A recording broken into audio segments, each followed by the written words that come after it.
Assalamu alaykum muhtaram televizor ko'rguvchilar. Ko'rib atqaninglar Erkin Osiyo radiosi to'g'ri televiziyasining haftalik xabarlar programmasi.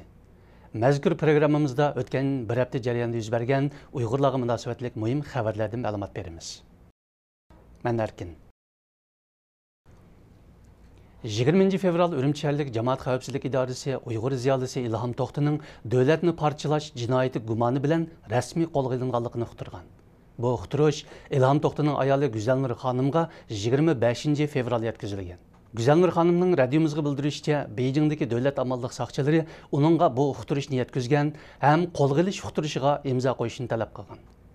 Güzelnur xonim uqtirishni ko'rib qattiq g'azablanganligi va doirlarning barliq tuhmatlari ustidan arz qilganligini aytdi. O'qituvchi ziyoli Ilhom To'xti bu yil 15 yanvar tutqun qilingan edi. Ilhom To'xtining bo'lginchilik gumoni bilan qo'lga olinganligi oshkorlangandan keyin Xalqaro kechirim tashkiloti Xitoy rahbarlariga xat yozib, Ilhom To'xtini darhol qo'yib berishni talab qilgan. Xitoy doiralari Ilhom To'xtining davlatni parchalash jinoyati sodir qilish gumoni bilan qo'lga olinganligini rasmiy uqtirgandan keyin Dunyo Uyg'ur qurultayi raisi Rabiya Qodir xonim norozilik bildirdi. Rabiya Qodir xonim Xitoy hukumatining o'z ko'z qarashini tinch yo'llar bilan ifodalagan Ilhom To'xtini qo'lga olganligini qattiq aybladi. Ham Xitoy hukumatidan Ilhom To'xtini darhol qo'yib berishni talab qildi.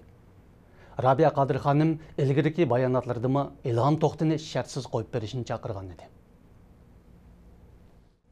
Xitoy hukumati Uyg'ur tilining ishlatilishini qattiq cheklab, Uyg'ur ona tili jiddiy xirisga duch kelayotgan bir paytda Uyg'urlar Paris shahriga yig'ilib, Xalqaro Uyg'ur ona tili huquqi nomli yig'in chaqirdi.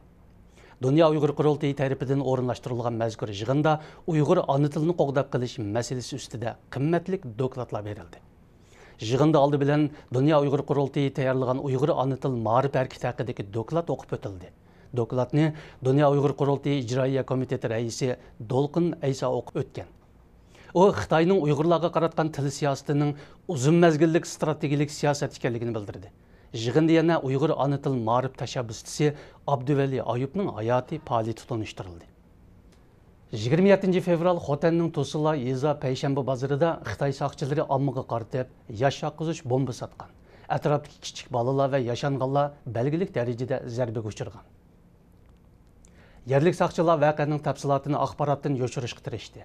Lekin yerlik aholilardan biri Payshanba bozorida soqchilarning rasmiyatsiz motosikletlarni yig'ish jarayonida ommaning noroziligiga uchrab, qo'rshovda qolganligi va ommaga yosh oqizish bombasi etish orqali qo'rshovdan qutulganligini oshkorladi.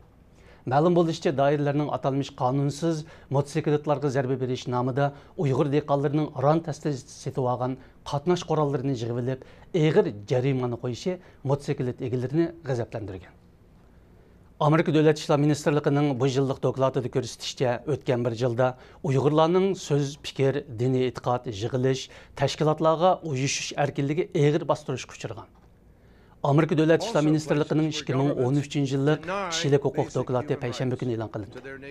Amerika hukumati bu yillik dokladida Xitoyni o'z ichiga olgan dunyodagi 100 necha davlatning kishilik huquq taraqqiyotini baholab chiqqan. Amerika Davlat ishlar ministrligining yillik kishilik huquq dokladida Xitoy doiralarining o'tgan yili Uyg'ur avtonom rayonida nurg'un odam o'lgan qonliq voqealarni uch xil kuchlarning terrorlik zo'ravonlik harakati deb ko'rsatganligi, ammo kishilik huquq tashkilotlarining boshqacha fikrda ekanligi o'tirg'a qo'yilgan. Dokladda rayon nopos qurilmasining Uyg'urlarga foydasiz shaklda o'zgarishi, maktablarda Uyg'ur ona tilining qisqartirilib, Uyg'urlarning milliy diniy kimligiga cheklama qo'yilishi, Uyg'urlarning noroziligini qo'zg'ayotganligi ko'rsatilgan. Radiomizning egallashicha, mustaqil ma'rifchi Abduvali Ayub delosi kelar oyning 10 kuni taftish mahkamasining qarab chiqishiga topshirildi ekan.